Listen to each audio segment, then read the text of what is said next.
30세 미만의 청소년까지의 암을 소아청소년암이라고 말하는데요. 간략하게 소아암이라고 하겠습니다. 성인암보다 종류도 다양하고 생소한 암도 많습니다. 특히 성인암보다 치료 성공률은 높지만 조기 진단이 어려워 주의해야 하는데요. 오늘 닥터 GJ는 소아암에 대해서 알아보겠습니다.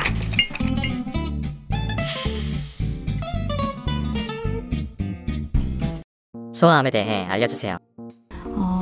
가장 최근 발표된 2019년 기준으로 보면 우리나라에서 연간 25만 명의 암 환자가 진단이 되고 있는데요. 그중에 소아청소년 암이 926명으로 전체 암의 한 0.5% 이하입니다. 소아암은 매년 1000명 정도가 진단이 되고 최근 인구 저하로 한 900여 명이 매년 진단이 되고 있습니다. 소아청소년 암은 백혈병이 3분의 1 정도를 차지하고 가장 많고요. 매년 전국에서 300명 정도가 백혈병으로 진단이 되고 있습니다.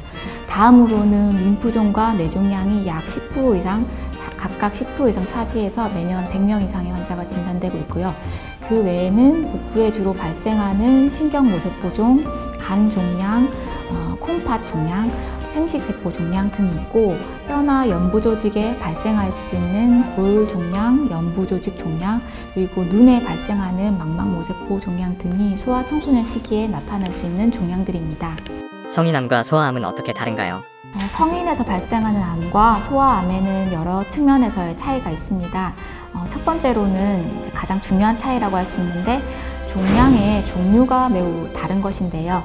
성인암은 발생 빈도가 높은 것으로부터 순서대로 말씀드리면 갑상선암, 폐암, 위암, 대장암, 유방암, 전립선암, 간암 등이 있는데 저희가 잘 많이 들어본 그런 암들이죠. 근데 대부분 소아에서는 이런 종양들의 발생률이 매우 낮습니다.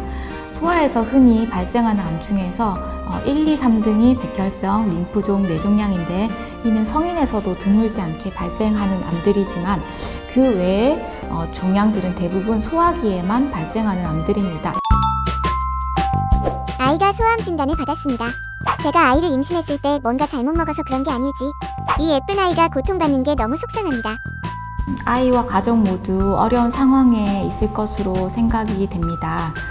저희가 흔히 암이라고 불리는 소아 종양은 다양한 요소에 의해서 복합적으로 발생하게 되는데요.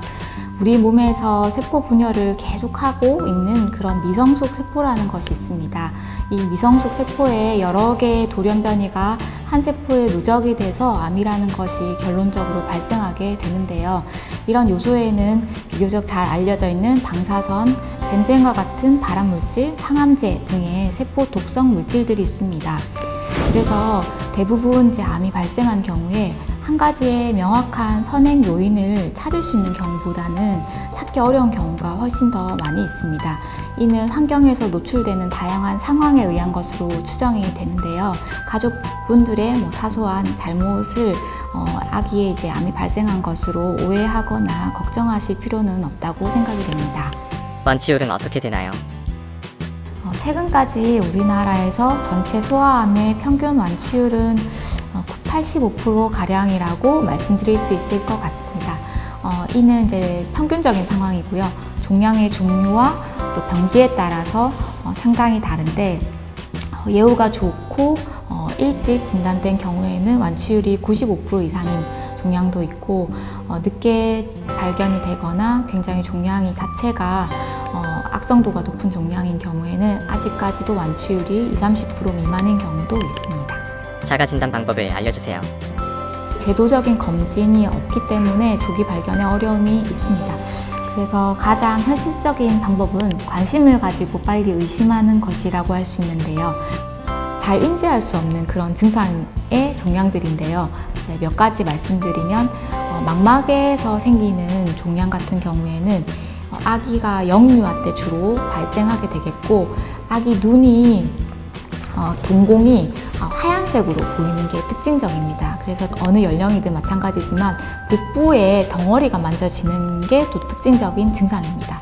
간종양, 콩팥 종양, 그리고 신경모세포종, 생식세포종 이런 종양들이 복부에 생길 수가 있는데 사실은 굉장히 작을 때보다는 상당히 사이즈가 5cm나 10cm 이상으로 커졌을 때 진단이 되게 되는데요.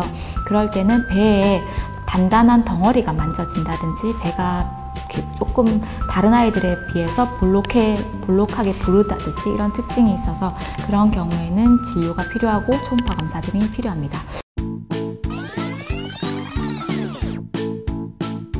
저희가 의료진으로서 질환과 또 간호로 고생하는 환자와 보호자를 볼 때 여러 가지 감정이 스쳐 지나가는 것 같습니다.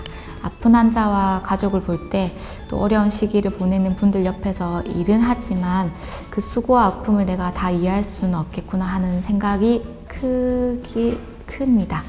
그래서 무슨 말을 드려야 할지 좀 어려운데요. 만약에 최근에 이런 어려운 상황을 만나게 된 환자와 보호자분이 계시다면 드릴 수 있는 말씀은 제가 이제 간접 경험을 하면서 한 번도 경험해보지 못하고 또 경험하고 싶지 않은 그런 절망의 상황이라고 또 다 생각하시겠지만 또 그리고 그 길을 아무도 가지 않은 것이라고 생각할 수 있겠지만 또 어떤 분들은 이미 그 길을 걸어왔고 또 이겨낸 분들이 많다는 것을 기억하시고 또 힘을 내시면 좋겠습니다.